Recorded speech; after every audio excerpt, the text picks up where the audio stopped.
ಸ್ನೇಹಿತರೆ ನಮಸ್ಕಾರ. ಹಂಸ ಯೂಟ್ಯೂಬ್ ಚಾನಲ್ಗೆ ಸ್ವಾಗತ. ನಾನು ಬಾಲಕೃಷ್ಣ. ಇವತ್ತು ನಾವು ಸಾಗರದ ಹತ್ತಿರ ಇರುವಂಥ ಇಕ್ಕೇರಿ ದೇವಸ್ಥಾನಕ್ಕೆ ಬಂದಿದ್ದೇವೆ. ಅಘೋರೇಶ್ವರನಾಥ ದೇವಸ್ಥಾನ ಇಕ್ಕೇರಿ ಸುಮಾರು 6 ಕಿಲೋಮೀಟರ್ ದೂರದಲ್ಲಿಂಟು ಸಾಗರಕ್ಕೆ. ಹಾಗೆ ಅದನ್ನು ನೋಡಲಿಕ್ಕೆ ಅಂತ ನಾವು ಬಂದಿದ್ದೇವೆ. ಅಘೋರೇಶ್ವರ ಟೆಂಪಲ್ ಇಕ್ಕೇರಿ ಒಂದು ಕಾಲದಲ್ಲಿ ಕೆಳದಿ ರಾಜಧಾನಿಯಾಗಿತ್ತು. 1499-1544 ಮಧ್ಯದಲ್ಲಿ ಇಕ್ಕೇರಿ ಮತ್ತು ಕೆಳದಿ ಇತ್ತು. ಸುಮಾರು ಈ ದೇವಸ್ಥಾನ 16ನೇ ಶತಮಾನದಲ್ಲಿ ನಿರ್ಮಾಣ ಆಗಿದೆ ಅಂತ ಇತಿಹಾಸ ಹೇಳ್ತದೆ. ಹೆಚ್ಚಿನ ಮಾಹಿತಿ ಬೇಕು ಅಂದರೆ ನಿಮಗಿಲ್ಲಿ ಬೋರ್ಡ್ ಕಾಣ್ತಾ ಇರ್ಬೋದು. ಆ ಬೋರ್ಡಲ್ಲಿ ಎಲ್ಲ ವಿಷಯನೂ ಸಿಗ್ತದೆ. ಬೋರ್ಡಲ್ಲಿ ನೋಡ್ಬೋದು. ಶುರು ಮತ್ತು ಕೊನೆಯಲ್ಲಿ ಆ ಬೋರ್ಡನ್ನು ನಾನು ವಿಡಿಯೋ ಮಾಡಿ ಹಾಕಿದ್ದೇನೆ. ಇದು ದೇವಸ್ಥಾನದ ನಂದಿ ಮಂಟಪ. ಎಷ್ಟು ಸುಂದರವಾಗಿದೆ ಅಂದರೆ 2 ಕಣ್ಣು ಸಾಲದು. ಅಷ್ಟು ಸುಂದರವಾದ ಇಕ್ಕೇರಿ ಅಘೋರೇಶ್ವರ ದೇವಸ್ಥಾನ. ಸುಮಾರು 500-600 ವರ್ಷ ಹಿಂದೆಯೇ ಇದನ್ನು ನಿರ್ಮಾಣ ಮಾಡಿದ್ದಾರೆ. ಈ ನಂದಿ ಇರುವಂಥ ಮಂಟಪ ಸಿಂಹಕಂಬ, ಸಿಂಹದ ಚಿತ್ರದ ಮೇಲೆ ನಿರ್ಮಾಣ ಮಾಡಿದ್ದಾರೆ. ಇಷ್ಟು ವರ್ಷ ಆದರೂ ಯಾವುದೇ ರೀತಿಯಾದ ಹಾನಿಯಾಗದೆ ಹಾಗೆ ಉಳಿಸ್ಕೊಂಡಿದ್ದಾರೆ. ನಂದಿಯನ್ನು ನೋಡಲಿಕ್ಕೆ 2 ಕಣ್ಣು ಸಾಲದು. ಅಷ್ಟು ಅಂದವಾಗಿ ಇರುವಂಥ ನಂದಿ. ಆ ನಂದಿಗೆ ನೋಡಿ ಎಷ್ಟು ಚಂದವಾದ ಒಂದು ಮಂಟಪವನ್ನು ನಿರ್ಮಾಣ ಮಾಡಿದ್ದಾರೆ. ಸುಂದರವಾದ ಕೆತ್ತನೆ. ಆಗ ಎಲ್ಲ ಕೈಯಲ್ಲೇ ಕೆತ್ತಿದಂಥ ಕೆತ್ತನೆ. ಆ ಕುಶಲಕರ್ಮಿಗಳು ಎಷ್ಟೊಂದು ಕಷ್ಟದಲ್ಲಿ ಅದನ್ನು ಕೆತ್ತಿ ನಿರ್ಮಾಣ ಮಾಡಿದ್ದಾರೆ ಅಂತ 2 ಕಣ್ಣು ಸಾಲದು. ಅದನ್ನು ನೋಡುವಾಗ ಗೊತ್ತಾಗ್ತದೆ ಅದರ ಅಂದ ಚಂದ. ದೂರದಲ್ಲಿ ಕಾಣ್ತಾ ಇರೋದು ಶಿವಮಂದಿರ. ಎಷ್ಟು ವಿಶಾಲವಾಗಿ ನಿರ್ಮಾಣ ಆಗಿದೆ ಅಂದರೆ ಬಹಳವಾದ ಎತ್ತರ, ಸಾಧಾರಣ 30 ಫೀಟು ಎತ್ತರ ಇರ್ಬೋದು. ದೇವಸ್ಥಾನದ ಗೋಪುರ ಸಾಧಾರಣ 100 ಅಡಿಗಿಂತನೂ ಜಾಸ್ತಿ ಇರ್ಬೋದು. ಅಷ್ಟು ಎತ್ತರದಲ್ಲಿರುವಂಥ ಕಲ್ಲಿನ ಗೋಪುರ ಕಾಣ್ತಾ ಉಂಟು ನೋಡಿ ದೂರದಲ್ಲಿ. ವಿಶಾಲವಾದ ಕಲ್ಲಿನ ದೇವಸ್ಥಾನ. ಹಿಂದಿನ ಕಾಲಕ್ಕೆ ಹೋಲಿಸಿದರೆ 500-600 ವರ್ಷಗಳ ಹಿಂದೆಯೇ ಇಂಥ ದೇವಸ್ಥಾನ ನಿರ್ಮಾಣ ಮಾಡಿದ್ದಾರೆ ಅಂದರೆ ಅವರ ಸಾಹಸ ಮೆಚ್ಚಲೇಬೇಕಾಗಿದೆ. ನೆಲದಿಂದ ಹಿಡಿದು ತುದಿವರೆಗೂ ಎಲ್ಲವೂ ಕಲ್ಲಿನಲ್ಲೇ ಮಾಡಿದ್ದಾರೆ. ಥರಥರವಾದ ಚಿತ್ರ, ಮೆಟ್ಟಿಲುಗಳು ಅಷ್ಟು ಸುಂದರವಾಗಿ ಕಾಣ್ತದೆ. ದೂರದಲ್ಲಿ ಆ ನಂದಿ ಮಂಟಪ ಎಷ್ಟು ಚಂದ ಕಾಣ್ತಾ ಉಂಟು ನೋಡಿ. ವಿಶಾಲವಾದ ಆ ನಂದಿ ಮಂಟಪ. ಆ ವಿಶಾಲವಾದಂಥ ದೇವಸ್ಥಾನದ ಎದುರು ಬನ್ನಿ ನೋಡುವ ಆ ನಂದಿಯನ್ನು. ಎಲ್ಲಿ ಕೂಡ ನೀವು ನೋಡಲಿಕ್ಕೆ ಸಾಧ್ಯ ಆಗದೇ ಇರುವಂಥ ಆ ನಂದಿ ಅಷ್ಟು ಅಂದವಾಗಿ ಕೆತ್ತಿದ್ದಾರೆ. ಮಂಟಪ ಹತ್ತಿ ಹೋಗಬೇಕು.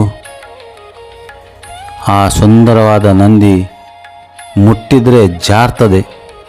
ಅಷ್ಟು ನುಣುಪಾಗಿ ಮಾಡಿದ್ದಾರೆ. ಆ ಕೆತ್ತನೆ ಮಾಡಿದವರು ಎಷ್ಟು ನಾಜೂಕಾಗಿ ಕೆಲಸ ಮಾಡಿದ್ದಾರೆ ಅಂತ ಬನ್ನಿ ನೀವೇ ನೋಡ್ಬೋದು. ಅಷ್ಟು ಸುಂದರವಾಗಿ ಕೆತ್ತಿದ್ದಾರೆ ನೋಡಿ. ವಿಶಾಲವಾದ ಆ ಕಲ್ಲಿನಿಂದಲೇ ಮಾಡಿದಂಥ ಮಂಟಪ. ಎಷ್ಟು ಎತ್ತರದಲ್ಲಿ, ಒಂದು ಚೂರು ಸಿಮೆಂಟು ಹೊಯ್ಗೆ ಇಲ್ಲದೆ ಇದನ್ನು ನಿರ್ಮಾಣ ಮಾಡಿದ್ದಾರೆ ನೋಡಿ. ಎಷ್ಟು ಸುಂದರವಾದ ನಂದಿ. ಅಷ್ಟು ನುಣುಪಾಗಿ ಜಾರ್ತದೆ. ಇದೇನು ನಂದಿಯೇ ಎದ್ದು ಬಂದ ಹಾಗೆ ಕಾಣ್ತಾ ಉಂಟು.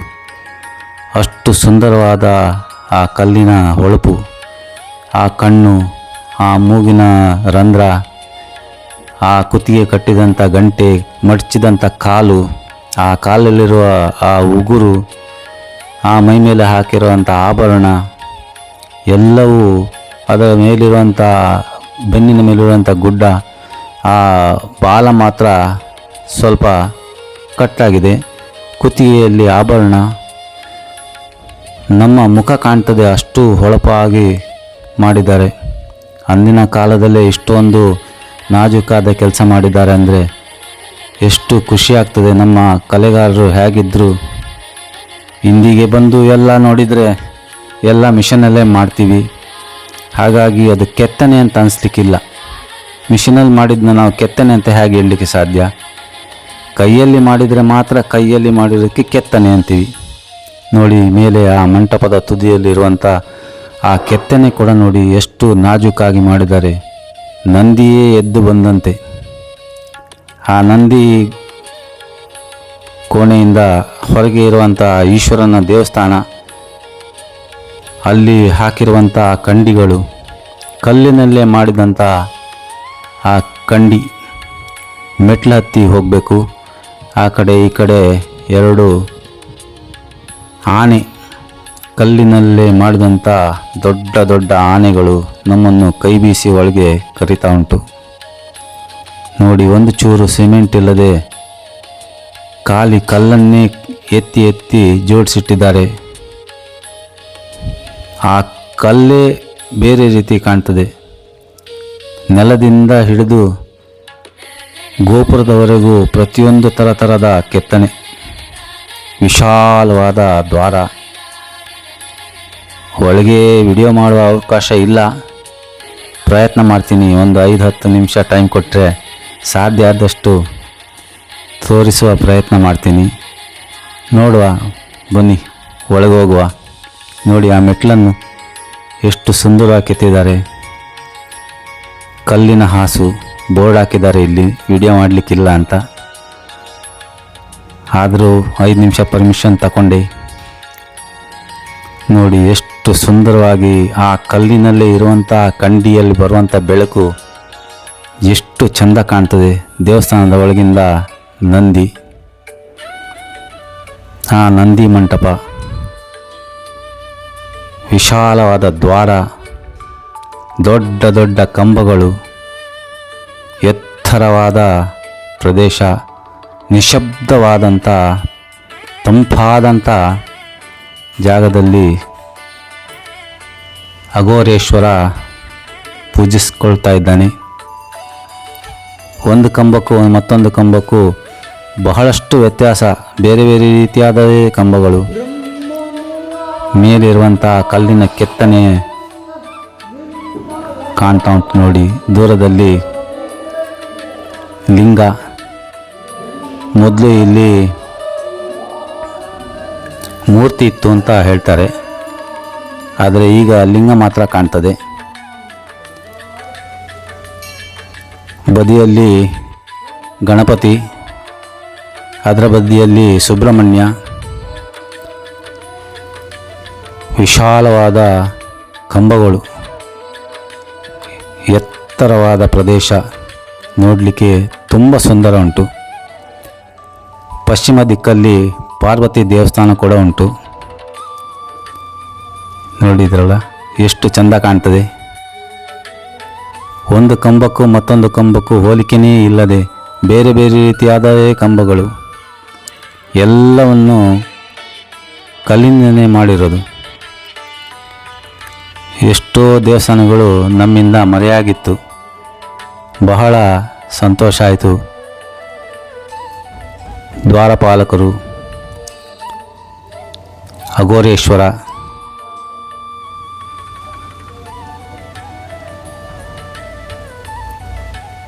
ಬದಿಯಲ್ಲೇ ಮಹಾತಾಯಿ,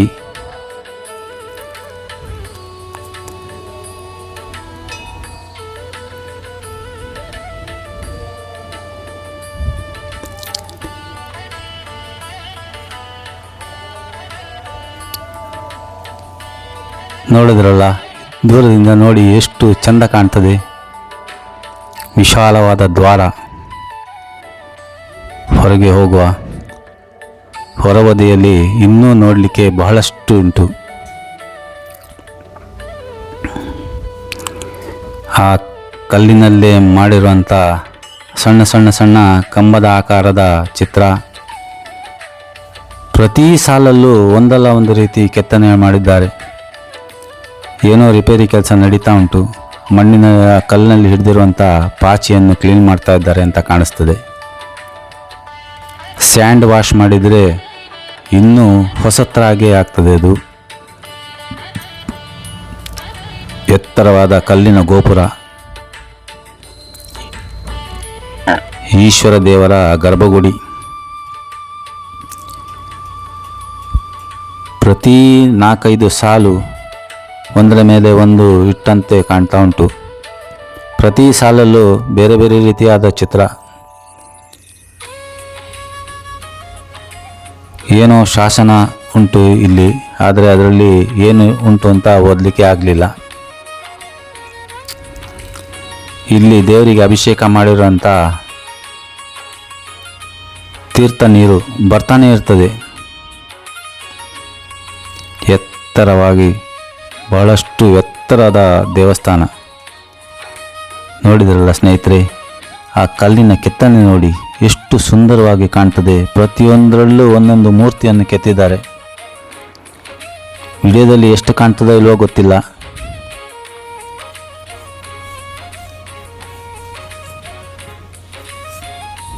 ಪ್ರವಾಸ ಕೈಗೊಳ್ಳೋದಾದರೆ ಬಂದು ಇಲ್ಲಿ ಸಹ ನೀವು ಬಂದು ನೋಡ್ಕೊಂಡು ಹೋಗ್ಬೋದು. ಶಾಲಾ ಮಕ್ಕಳಿಗೆ ಪ್ರವಾಸ, ಹಿಸ್ಟಾರಿಕಲ್ ಪ್ಲೇಸ್ ಆಗಿರೋದ್ರಿಂದ ಮಕ್ಕಳಿಗೂ ಸಾಕಷ್ಟು ವಿಷಯ ಇಲ್ಲಿ ಸಿಗ್ತದೆ.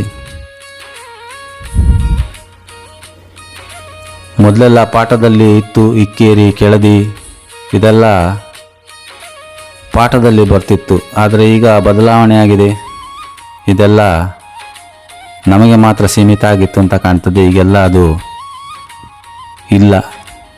ಹಾಗಾಗಿ ಮಕ್ಕಳಿಗೆ ಇದರ ಬಗ್ಗೆ ಅಷ್ಟೊಂದು ವಿಷಯ ಗೊತ್ತಿರಲಿಕ್ಕಿಲ್ಲ.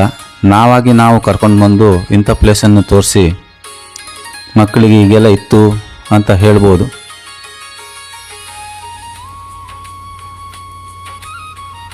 ನಾವು ಪಾಠದಲ್ಲೇ ಓದಿದ್ವಿ ಅಷ್ಟೇ, ಆದರೆ ಇಕ್ಕೇರಿ ನೋಡಿರಲಿಲ್ಲ. ಈಗ ನೋಡ್ತಾ ಇದ್ದೀವಿ. ದೂರದಲ್ಲಿ ನೋಡ್ತಾ ಇರೋದು ನೀವು ಪಾರ್ವತಿ ದೇವಿ ಅಮ್ಮನವರ ಗುಡಿ. ಹೆಚ್ಚು ಕಮ್ಮಿ ಈ ಗುಡಿ ಹಾಗೆ ಅದನ್ನು ಕೂಡ ಕಟ್ಟಿದ್ದಾರೆ. ಸ್ವಲ್ಪ ಚಿಕ್ಕದಾಗಿ ಕಾಣ್ತಾ ಉಂಟು. ಅಘೋರೇಶ್ವರ ದೇವಸ್ಥಾನ ಬಹಳ ಎತ್ತರ. ನೋಡ್ತಾ ಇರ್ಬೋದು ಎಷ್ಟು ಎತ್ತರವಾಗಿ ನಿರ್ಮಾಣ ಮಾಡಿದ್ದಾರೆ. 2 ಕಣ್ಣು ಸಾಲಿಲ್ಲ.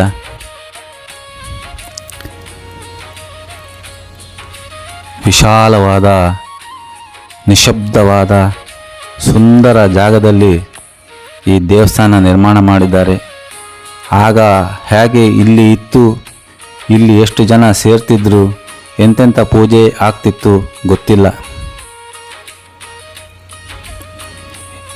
ಈ 500-600 ವರ್ಷದಲ್ಲಿ ನಾವು ಎಷ್ಟು ಸಾರಿ ಹುಟ್ಟಿ ಎಷ್ಟು ಸಾರಿ ಸತ್ತಿದ್ದೇವೋ ಗೊತ್ತಿಲ್ಲ.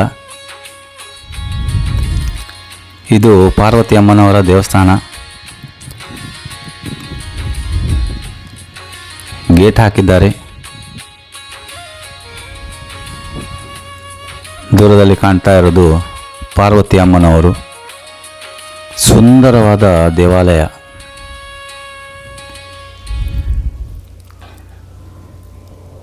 ತುಳಸಿ ಬೃಂದಾವನ. ದೂರದಲ್ಲಿ ಎಷ್ಟು ಚಂದ ಕಾಣ್ತಾ ಉಂಟು ನೋಡಿ.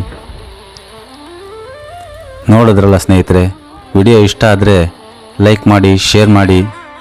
ವಿಡಿಯೋ ನೋಡಿ ಸುಮ್ಮನಾಗಬೇಡಿ, ಸಬ್ಸ್ಕ್ರೈಬ್ ಮಾಡಿ. ಹೆಚ್ಚಿನ ಮಾಹಿತಿಗಾಗಿ ಇಲ್ಲಿ ಬೋರ್ಡನ್ನು ಕೂಡ ನಾನು ವಿಡಿಯೋ ಮಾಡಿ ಹಾಕಿದ್ದೇನೆ. ನೀವು ಆ ಬೋರ್ಡನ್ನು ಓದಿದರೆ ಎಲ್ಲ ವಿಷಯವನ್ನು ತಿಳಿಯುತ್ತದೆ.